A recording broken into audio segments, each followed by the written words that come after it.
Amigos, buenas noches. Bienvenidos a 24 horas. Otto Sonnenholzner renunció esta mañana a la vicepresidencia de la República tras casi un año y 7 meses de gestión. Hola, Diana.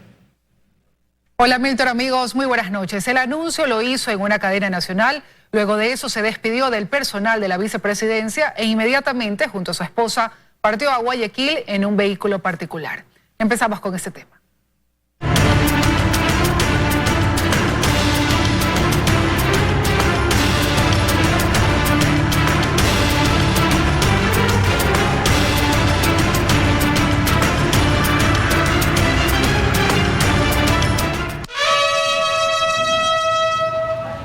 Tras los honores de rigor, Otto Sonnenholzner abandonó la vicepresidencia de la República cerca del mediodía. Lo hizo de la mano de su esposa, como lo anunció. Una breve despedida con funcionarios y amigos, y abordó su vehículo particular al volante para retornar vía terrestre a Guayaquil. No quiso emitir ninguna declaración adicional al anuncio de su renuncia de esta mañana. Hoy, que enfrentamos una situación más estable, puedo finalmente tomar esta decisión. Al presidente de la República siempre le agradeceré su esfuerzo por dar los primeros y difíciles pasos para sacarnos de ese modelo fracasado que solo busca destruir, pero siempre dije que no estoy aquí por el cargo, ni por el sueldo, ni por los honores, y que en el momento que sienta que este cargo se convierte en un impedimento para servir y aportar a los temas más relevantes del país, prefiero salir como entré, y eso haré. Saldré de aquí con la frente en alto y de la mano de mi esposa. Previamente hizo un recuento de las condiciones en las que llegó a la vicepresidencia de la República hace casi un año y 7 meses. Cuando llegué sabía que la institución estaba desprestigiada por escándalos de corrupción. Desde el primer día me propuse trabajar con todas mis fuerzas y ponerle el corazón a mis actos. Hizo un resumen de sus actividades cumplidas en la segunda magistratura, el diálogo social y los encuentros con varios sectores, y recordó lo que queda pendiente. Entre los más importantes, un acuerdo por la seguridad social que por su complejidad obliga a mayor participación de los verdaderos dueños del IES, nosotros los afiliados. Habló de lo difícil de la pandemia del coronavirus que le correspondió enfrentar a este gobierno. Conscientes de que en nuestro país emergencia ha sido sinónimo de corrupción, logramos que por primera vez en nuestra historia las compras públicas en emergencia sean abiertas. Esto nos ha permitido conocer y denunciar la corrupción en el sistema de salud. Y se adentró en temas electorales sin confirmar su candidatura a la presidencia de la República. El Ecuador enfrentará una de las elecciones más relevantes de su historia, y por ello hoy el mejor servicio que se puede dar a nuestro país es trabajar en la construcción de un camino que nos lleve lejos de la inequidad, el hambre, el desempleo y la corrupción. Así se despidió el tercer vicepresidente de este gobierno, que tendrá que enviar una nueva terna a la Asamblea para la designación de un cuarto vicepresidente de la República. Hasta el término del periodo presidencial en mayo de 2021. En Quito, Freddy Paredes, 24 horas. Y en máximo 45 días se conocerá el nombre del cuarto vicepresidente de Lenín Moreno. El primer mandatario deberá enviar una terna a la Asamblea para elegir al sucesor de Otto Sonnenholzner, quien renunció a sus beneficios como vicepresidente de la República. Gracias por haber cumplido con la misión y la estrategia que te fueron encomendadas, le dijo el presidente de la República, Lenín Moreno, al ya ex vicepresidente Otto Sonnenholzner. A través de esta carta, el primer mandatario se despidió de quien lo acompañó en el gobierno por casi 19 meses. Moreno le agradeció especialmente por su trabajo durante los peores días de la pandemia en Guayaquil. Otto Sonnenholzner presentó su carta de renuncia en la Asamblea Nacional y ahí aseguró que renuncia también a los derechos, pensiones y otros beneficios como ex vicepresidente de la República. Y con la renuncia ya en manos de la Asamblea, el trámite para sucederlo en el cargo inició. El presidente de la República en no más de 15 días tendrá que enviar al legislativo una terna, es decir, 3 nombres para que de ahí se escoja al cuarto vicepresidente de su periodo de gobierno. Un proceso del que ya se tiene experiencia en el pasado reciente. Los nombres que constarían en esta terna son María Paula Romo, ministra de Gobierno, Agustín Albán, titular de la Cenecit, y Javier Lazo, ministro de Agricultura. En la Asamblea se requieren 70 votos, es decir, mayoría absoluta, para elegir al sucesor de Sonnenholzner. pero si no hay acuerdos en 30 días. El artículo 150 de la Constitución detalla que se entenderá elegida la primera persona que conforme la terna, por lo que Ecuador debe tener un nuevo vicepresidente en un plazo no mayor a 45 días. En Guayaquil, Carlos Acoto, 24 horas. La renuncia de Otto Sonnenholzner trae más reacciones. Dos analistas coinciden en que el ahora ex vicepresidente deja una imagen positiva de su gestión durante los casi 19 meses en los que trabajó con el actual gobierno. A apenas 10 meses de que Lenín Moreno termine su periodo presidencial, Otto Sonnenholzner se convirtió este martes en el tercer vicepresidente que deja su cargo. A diferencia de lo que ocurrió con sus antecesores, lo hace en medio de comentarios en su mayoría positivos en torno a su gestión. En eso coinciden los analistas Hernán Pérez y Felipe Burbano. Este es el momento que él tiene que salir porque tiene buenas cifras, tiene buena credibilidad. Insiste en la necesidad de tomar la política con mayor seriedad, con mayor involucramiento. Me parece que es un paso importante, es un capítulo que se abre en esta turbulencia que vive el Ecuador. Moreno deberá nuevamente cumplir con el proceso de enviar una terna donde ya suenan varios nombres. A la cabeza de esta lista, uno en particular. Yo diría, es el momento de María Paula Romo, ¿no? De una mujer también joven que se ha jugado por este gobierno. Ella sería la persona indicada. Ha mostrado, a pesar de todas las críticas, ha mostrado un gran talante democrático, una gran flexibilidad, una visión de futuro del país. Justamente ella, a través de su cuenta de Twitter, se despidió del ex segundo mandatario, deseándole que sus decisiones sean las mejores para el Ecuador y su futuro. Juan Sebastián Roldán se sumó a la despedida, al igual que otros miembros del gabinete y funcionarios de gobierno. Para ambos analistas queda claro que la salida de Otto Sonnenholzner no significa que desaparecerá de la escena política nacional. Al contrario, están convencidos de que más temprano que tarde se volverá a escuchar del ahora ex vicepresidente. En Guayaquil, Carlos Acoto, 24 horas. La Asamblea Nacional debe aceptar la renuncia de Otto Sonnenholzner y luego de recibir la terna que propone Lenín Moreno para elegir al cuarto vicepresidente del gobierno. El bloque oficialista no quiere que sea alguien del actual gabinete. Este fue el momento cuando la renuncia de Otto Sonnenholzner fue entregada oficialmente a la Asamblea Nacional. Deberá ser conocida y aceptada por el Pleno de la Asamblea según la Constitución. Una vez que suceda esto, el Ejecutivo enviará la lista, como ya lo ha hecho en 2 ocasiones anteriores, con los nombres de 3 candidatos para el puesto. Y una vez que llegue la terna a la Asamblea tiene 30 días para decidir por cuál de ellos vota. Si es que no existe consenso por ninguno de ellos, entraría el primero de la terna pasado los 30 días. Pero para evitar eso se deberá elegir a un hombre de la terna, para lo que se requieren 70 votos, votos que desde ya dependerán de la propuesta del presidente Moreno. Probidad, capacidad moral, profesional, ética debidamente comprobada, es lo mínimo que el país espera. Y entre los nombres que yo he escuchado hay algunos positivos, entre ellos el del doctor Agustín Albán, persona honorable, y muchos más que creo que pueden en este momento aportar. Sin embargo, desde el bloque oficialista aspiran a que la terna no esté integrada por miembros del actual gabinete de gobierno. Es una oportunidad de poner gente nueva que no tenga mucho desgaste, que pueda generar ese consenso que se requiere dentro de la Asamblea Nacional. En cambio, en el bloque legislativo de Creo consideran que es preferible que el segundo mandatario sea del círculo cercano. Y que debe darle continuidad a lo que necesita el país. Como bloque nos reservamos, por supuesto, el derecho a analizar siempre pensando en el país. Así, por tercera ocasión, el Pleno deberá elegir un vicepresidente para los últimos 10 meses de Moreno en el poder. En Quito, Andrea Samaniego, 24 horas. 1 año y 7 meses después de haber asumido el cargo, Otto Sonnenholzner renunció a la vicepresidencia de la República. Durante ese tiempo destacó no tener afiliación política alguna. Queda usted constitucional y legalmente posesionado.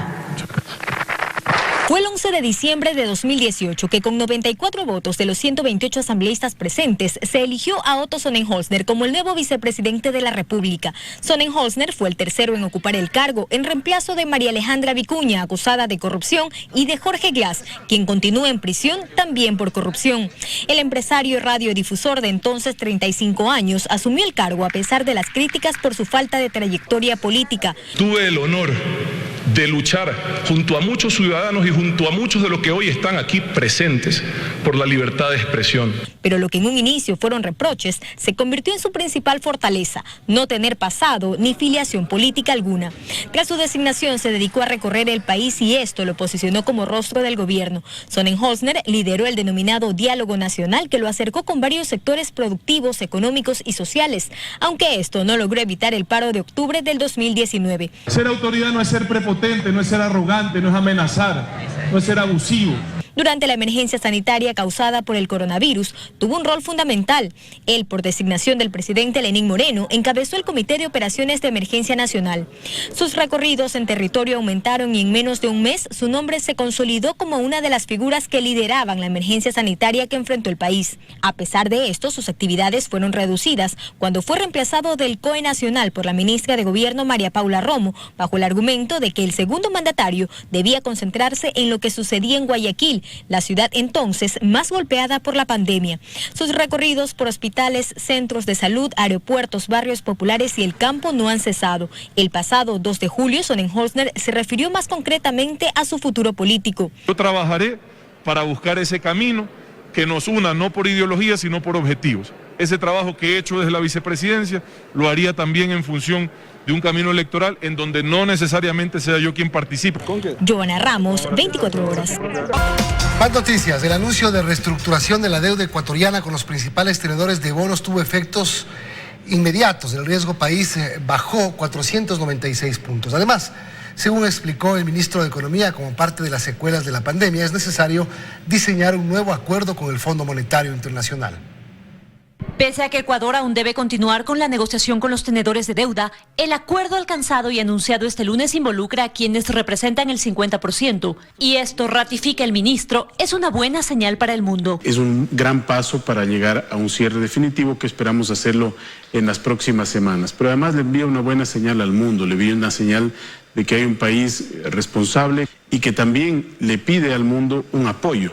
Hemos logrado lo que a otros países les resulta difícil alcanzar en los actuales momentos. El alivio generado por los beneficios del reperfilamiento de la deuda tuvo impacto en el riesgo país del Ecuador, que cayó 496 puntos, es decir, un 15,13%. Pasó de 3.279 a 2.783. Y esto es porque la comunidad internacional ha recibido de buen agrado el acuerdo. Solo entre este y el próximo año se liberarán 3.000 millones de dólares de flujo, lo que sirve para que la economía tome oxígeno y destine los recursos a la reactivación económica. Esto, según Martínez, son 3 veces la cantidad de recursos que invierte el Estado en protección social. Dice que el default no era opción y con el cumplimiento de las obligaciones en marzo, en medio de la pandemia, hubo un ahorro y a partir de este se sumaron recursos de los organismos multilaterales. Demostró que el Ecuador estaba dispuesto a cumplir con sus obligaciones. Esos intereses se estiman que hasta el 31 de julio, que es la fecha que esperamos cerrar todo, sumen cerca de 1.060 millones de dólares. Ese ya es un beneficio para el país. Entonces, 346 comparamos con un ahorro de 1.066 millones.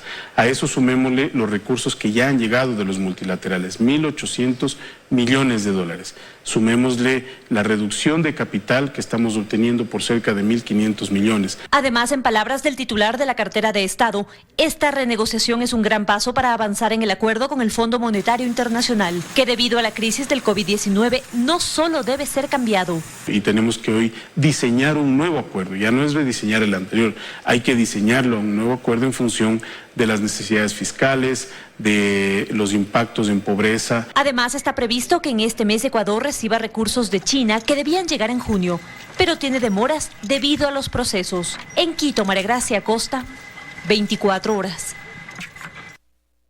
El riesgo país de Ecuador mejoró luego del anuncio del acuerdo con los tenedores externos de deuda. Con este movimiento, el país logró liberar 16.000 millones de dólares para atender deudas internas urgentes y se distancia así del default. Los mercados internacionales reaccionaron de inmediato tras el anuncio de Ecuador de sus avances en el proceso de reperfilamiento de la deuda con sus acreedores externos. Tal es así que el indicador de riesgo país cayó a 2.783 puntos, esto es, una reducción de 15,13% en relación a la última jornada. Y ya con menos riesgo, aunque aún por encima de la media de la región, Ecuador se aleja de caer en el no pago de sus obligaciones, explica el exministro de Finanzas Fausto Ortiz. Esos elevadas cantidades que son como una especie de barreras, muros en donde el país podría estrellarse por no poder pagar, eso es lo que se las han bajado, se las han nivelado. El acuerdo previo con los tenedores de deuda externa no solo dará soltura a este gobierno en los 11 meses que le quedan, sino también a los venideros, ya que los 16.000 millones de dólares liberados comenzarán a pagarse desde el 2030, recalca Mauricio Pozo, exministro de Economía. Porque el descuento en términos de valor presente, es decir, lo que significa hoy día el ahorro futuro, es de aproximadamente el 52%. Por su parte, Ortiz recomienda que el próximo endeudamiento público venza de 2035 en adelante para no tropezar con la misma piedra otra vez. Traten de trabajar con el futuro de los pagos, volvamos a pensar en el largo plazo. En negociación está que el capital de lo adeudado se reduzca en más de 1.500 millones de dólares y de concretarse al menos en los próximos 2 años, Ecuador no se preocupará por pago de intereses, lo que le permitirá atender deudas urgentes. Dotación de equipamiento médico, pueden ser líneas de crédito al sector privado. En esta segunda parte del proceso de reperfilamiento, los tenedores deben votar para decidir si están de acuerdo con la propuesta que presentó Ecuador. De ahí que en agosto se espera que el proceso culmine. Joana Ramos, 24 horas. Alfredo Adún rindió su versión en fiscalía por el caso de fraude procesal que se investiga tras el fallido intento de fuga de Daniel Salcedo. Inicialmente Adún declaró que su avioneta había sido robada. Sin embargo, este martes aseguró que se pagó $1.600 por 5 horas de vuelo.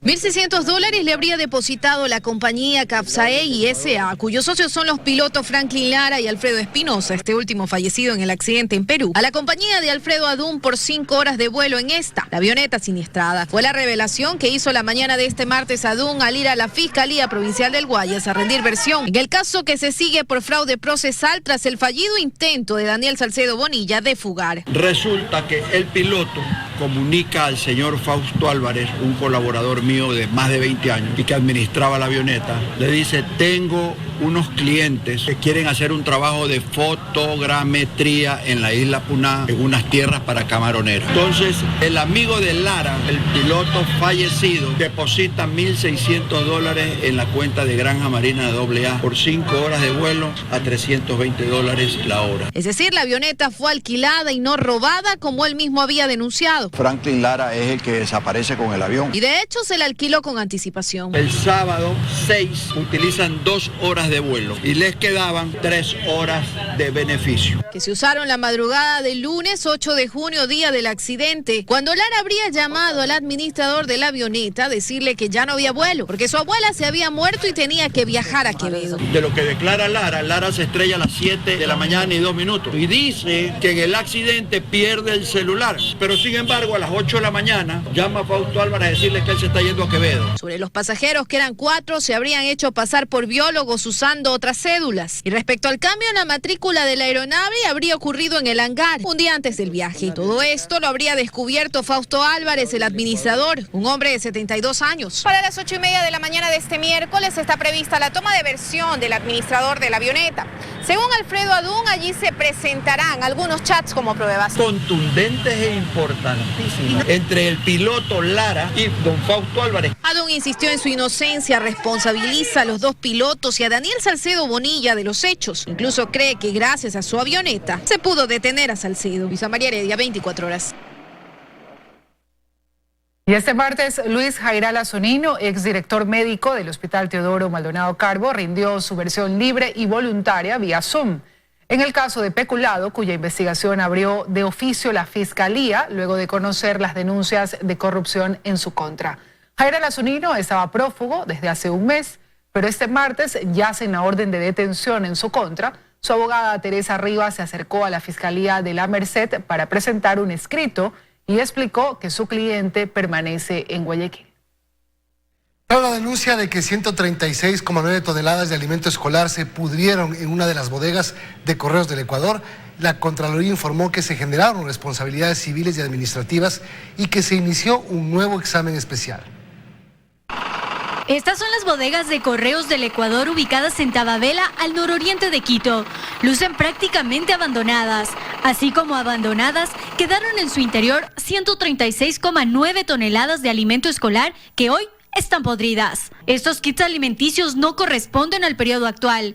Debían ser entregados hace 5 años, cuando el programa de alimentación escolar aún no estaba a cargo del Ministerio de Educación. Así lo explica Andrés Chiriboga, viceministro de esa cartera.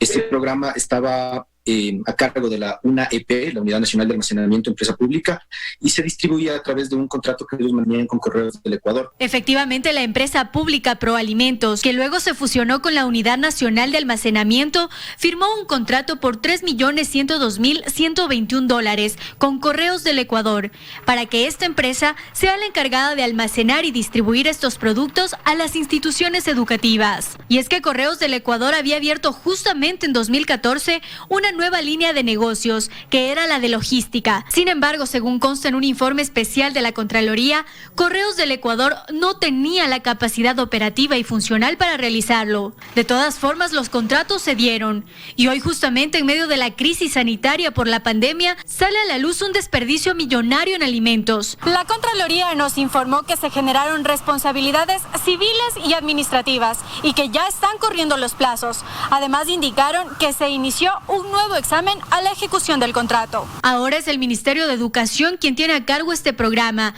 y desde esa cartera sostienen que velarán para que esto no vuelva a ocurrir. Para nosotros es fundamental que esto no vuelva a ocurrir y adicionalmente la semana pasada hubo una lectura de informe de borrador de Contraloría respecto de el manejo de la alimentación escolar del Ministerio. Ahí también existen observaciones, pero son menores. Precisamente cuando se suspendieron las clases por causa de la pandemia, 1.234.000 kits ya estaban en bodega. Por ello y con autorización del COE Nacional, el Ministerio de Educación hizo varios llamados a los padres de familia para que retiren los alimentos en cada institución educativa. Aseguran que hoy solo quedan 500, que serán entregados como máximo el 9 de julio. Además, el viceministro sostiene que la alimentación escolar se seguirá entregando aunque no exista presencialidad, porque esa, dice, es la obligación del Estado. Y a esto se suma que el convenio marco está firmado hasta el 31 de diciembre. En Quito, Belén Merizalde, 24. Más noticias. Continúan los cuestionamientos desde el Consejo Metropolitano por las pruebas adquiridas por el municipio de Quito. La Secretaría de Salud presentó un informe en el que confirmó además que la Universidad Central ya no está procesando las muestras. Hasta la fecha, el municipio de Quito ha tomado apenas alrededor de 13.500 pruebas de COVID-19 de las 100.000 adquiridas. La falta de planificación para su procesamiento hizo además que la Universidad Central deje de procesar las muestras desde hace cerca de 10 días por la falta de insumos. Hemos pedido a la directora del laboratorio de la Universidad Central, la doctora Lucy Valdión, que firme la adenda al convenio para que nosotros podamos hacer la compra de los insumos y obviamente que esta firma de la adenda tenga la fecha en la cual se hizo la entrega de los insumos. Ante este requerimiento no hemos tenido una respuesta positiva. Al momento, la Universidad Central aún no ha firmado la adenda a este convenio. Sin esta firma, nosotros no podemos entregar los insumos. A esto se suman los cuestionamientos de los concejales metropolitanos por la baja sensibilidad de las pruebas adquiridas por el municipio, que según un estudio de la Universidad de las Américas puede detectar el nuevo tipo de coronavirus cuando una persona tiene más de 500 copias del virus por cada microlitro de sangre, es decir, cuando la carga viral es alta en el organismo. Primero, sobreprecios, pruebas mal adquiridas. Hoy estamos viendo que no se ha cumplido con el contrato que exigía una confiabilidad y sensibilidad del 90 al 100%. Son pruebas que en este momento no le pueden garantizar a los ciudadanos, una vez que se hayan hecho estas pruebas, que pueden caminar tranquilamente por la calle. Es decir, pueden arrojar falsos negativos. Los concejales insisten en que el municipio no recibió lo que se firmó en el contrato. El municipio pidió en el objeto de su contrato pruebas RT-PCR y recibe pruebas LAMP. Tampoco, señores nuevos funcionarios, es que hay que salvar el contrato. O sea, no pensemos en eso. No pensemos en eso porque puede causar también alguna responsabilidad en el futuro. veamos las consecuencias claras de lo que sería de que el fabricante no nos haya entregado lo que le pedimos. La Secretaría de Salud, por su parte, continúa a la espera de los resultados del laboratorio privado que está validando la sensibilidad de las pruebas del municipio. Según informaron hasta este jueves, se conocerá si en realidad tienen o no la efectividad necesaria. En Quito, Stephanie Paz, 24 horas. Quito lidera las cifras de incumplimiento de las medidas de seguridad en todo el país con un 20% de las aglomeraciones. Las estadísticas preocupan a las autoridades por el creciente número de contagios y suponen la vigencia de medidas focalizadas para la capital. Más de 114 días después del inicio de la emergencia sanitaria, el incumplimiento de las medidas de bioseguridad en la ciudadanía continúa siendo una constante preocupación para las autoridades. De las 38.993 aglomeraciones que registra el Sistema Integrado de Seguridad ECU 911 a nivel nacional, 7.556 se concentran en la capital, es decir, un 20%. Los escándalos a nivel nacional, relacionados en su mayoría por el consumo de bebidas alcohólicas, alcanzan los 84.887. Nuevamente, Quito encabeza el listado con un 22% de estos altercados. A nivel nacional, nosotros tenemos 9.338 fiestas en lugares privados. Quito representa el 8.3% con 773. Y mientras las autoridades concentran sus esfuerzos en generar mayor conciencia ciudadana, también preparan nuevos protocolos para la reapertura de las playas del país el próximo 22 de julio. A través de un mapeo en todo el eje costanero, es decir, en 60 playas del país, se dispondrá de 178 dispositivos que contemplan cámaras, megafonía y sirenas. Este sistema de prevención y control aún se le afinan algunos detalles. De acuerdo a la magnitud, densidad y cantidad de visitantes, se han generado 3 tipos de protocolos. Para las playas más grandes, el protocolo A contempla el dispositivo de megafonía y sirena acompañado por un sistema de drones. El dron también nos envía las imágenes hacia la sala de operativas del ECU 911 y sobre todo hacia los celulares de la policía que va a hacer el control. Y también emite el audio cuando vemos que hay mucha aglomeración. Las playas con protocolo B dispondrán de cámara y megafonía. Las que se cataloguen como C, posiblemente solo drones. Daniela Valencia, 24 horas. Fuertes precipitaciones acompañadas de neblina y relámpagos se registraron en horas de la tarde de este martes en la capital. Según reportes del Cuerpo de Bomberos, se registraron inconvenientes en el paso deprimido de la avenida 10 de agosto y Naciones Unidas y el ducto de la 10 de agosto a la altura de la Y. Varios automóviles y motocicletas quedaron atrapados en el agua que cubrió aceras y calzadas. Otro de los sectores que sufrieron acumulación de agua fueron los alrededores de la plataforma financiera en el sector de Iñaquito. Entre los daños materiales se reportó un vidrio reventado en un centro comercial tras haber caído un rayo.